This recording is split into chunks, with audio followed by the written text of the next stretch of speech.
આ વિડીયોની અંદર આપણે જોઈએ ન્યૂટન રાપ્સન મેથડ, જેને શોર્ટમાં કહેવાશે NR મેથડ. તો અહીંયા આપણે ફંક્શન માટે ગ્રાફ ડ્રો કરીએ. માની લો કે ગ્રાફ આપણને કંઈક આ ટાઈપનો મળે, આ રીતે, બરાબર. તો અહીંયા આપણું જે રિયલ રૂટ હોય કયું થાય, તો અગેન ફંક્શન અને આપણું એક્સ એક્સિસ બંનેનું જે ઇન્ટરસેક્શન પોઈન્ટ હોય, કારણ કે આ પોઈન્ટ આગળ જ વાય કોઓર્ડિનેટ મતલબ કે ફંક્શનની પોઈન્ટ એક્સ આગળની વેલ્યુ કેવી હોય, 0 હોય. તો આપણે આ પોઈન્ટ ફાઇન્ડ કરવાનું. હવે આ ન્યૂટન રાપ્સન મેથડ એ કઈ ટાઈપની મેથડ થાય? Open end method. એટલે આની અંદર આપણને કોઈ એવા બે પોઈન્ટ ઇનકેસ લઈએ તો બી આપણને એની રેન્જની વચ્ચે જ સોલ્યુશન મળે એવું જરૂરી નથી. આપણું જે સોલ્યુશન હોય એ રેન્જની બહાર પણ જઈ શકે.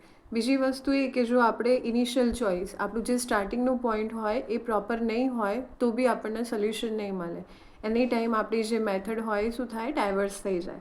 એટલે જે સ્ટાર્ટિંગનું પોઈન્ટ હોય એને સિલેક્ટ કરતી વખતે આપણે ધ્યાન રાખવાનું કે બને ત્યાં સુધી આપણું જે સોલ્યુશન હોય, મતલબ કે આપણને ફાઇનલ રૂટ મળી જાય. કોઈ જગ્યાએ આપણી મેથડ જે હોય, ફંક્શન જે હોય એ ડાયવર્સ થાય નહીં.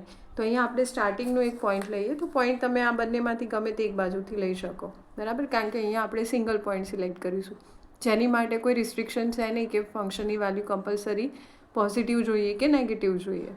તો અહીંયા આપણે આ બાજુ એક પોઈન્ટ લઈ લઈએ. અહીંયા આપણે લઈએ આપણું ઇનિશિયલ પોઈન્ટ x0, બરાબર. હવે એ x0 માટે આપણે x0માંથી વર્ટિકલ લાઇન ડ્રો કરીએ. કોની ઉપર? કર્વ ઉપર. અને એ વર્ટિકલ લાઇન કર્વને જે પોઈન્ટ આગળ ઇન્ટરસેક્ટ કરે શું થશે આપણું? x0. અને ફંક્શનની વેલ્યુ x0 માટે કેટલી થાય? fx0. અહીંયા ફંક્શનની વેલ્યુ કેવી હશે? પોઝિટિવ. હવે નેક્સ્ટ અપ્રોક્સિમેટ રૂટ ફાઇન્ડ કરવા માટે તો અહીંયા આપણે થોડું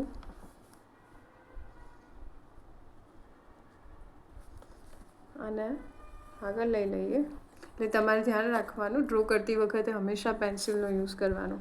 હવે આપણે નેક્સ્ટ અપ્રોક્સિમેટ રૂટ ફાઇન્ડ કરવા માટે શું કરીશું? તો આ જે પોઈન્ટ આપણને, મતલબ કે આ જે વર્ટિકલ લાઇન કર્વને જે પોઈન્ટ આગળ ઇન્ટરસેક્ટ કરે ત્યાં આપણે ડ્રો કરીએ ટેન્જન્ટ, એટલે કે સ્પર્શક. જે શું કરશે?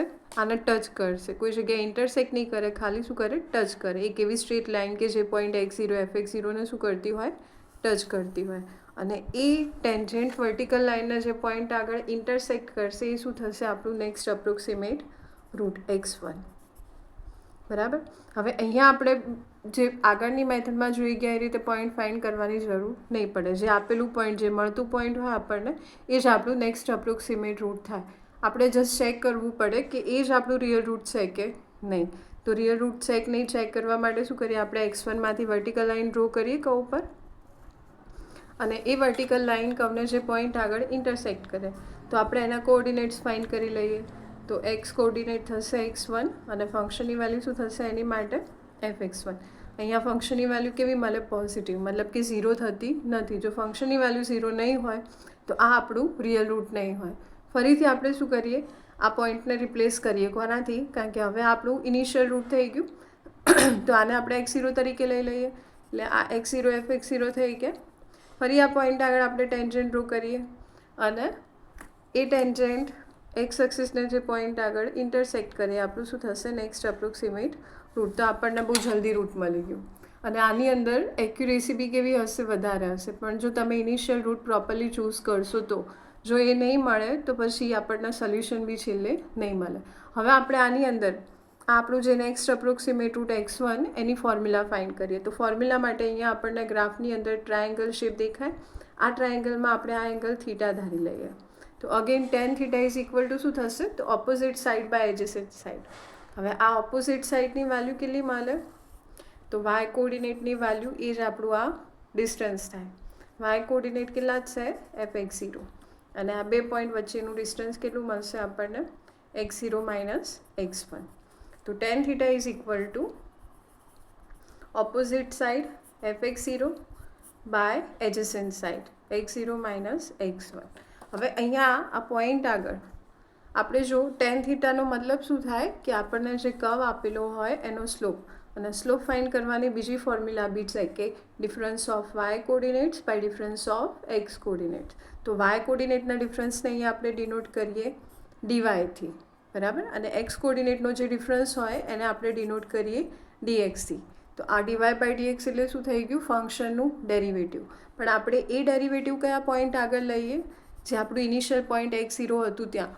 તો ડેરિવેટિવ ફંક્શનનું જે ડેરિવેટિવ હોય એને ડિનોટ કરવા માટે આપણે ઘણા બધા સિમ્બોલ્સ યુઝ કરીએ, જેમ કે ફર્સ્ટ ઓર્ડર ડેરિવેટિવ માટે વાય ડેશ યુઝ કરીએ, અથવા તો y1 લઈએ, અથવા તો ડીવાય બાય ડીએક્સ લઈએ, બરાબર. એ જ રીતે ફંક્શન આપેલું હોય તો એની માટે એફ ડેશ એક્સ યુઝ કરીએ આપણે. તો અહીંયા આપણે ફંક્શનનું ડેરિવેટિવ લઈએ, પણ કયા પોઈન્ટ આગળ? x0 આગળ. તો એને આપણે ડિનોટ કરીશું એફ ડેશ x0થી. એટલે અહીંયા આપણને શું મળશે? F x0 by x0 minus x1 is equal to f dash x0. Ultimately slope of function એ શું થાય? First order derivative of function.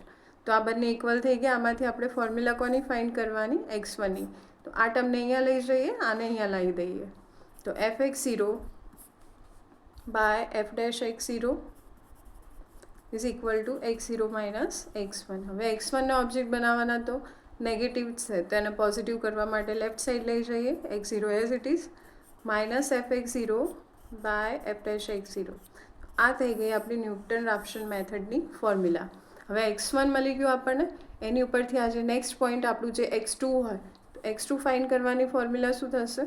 તો x2 ઇઝ ઇક્વલ ટુ શું થાય? તો હવે જે x0 હતા એની જગ્યાએ આપણે શું લઈશું? x1. એટલે કે x1 minus f x1 by f dash x1, બરાબર.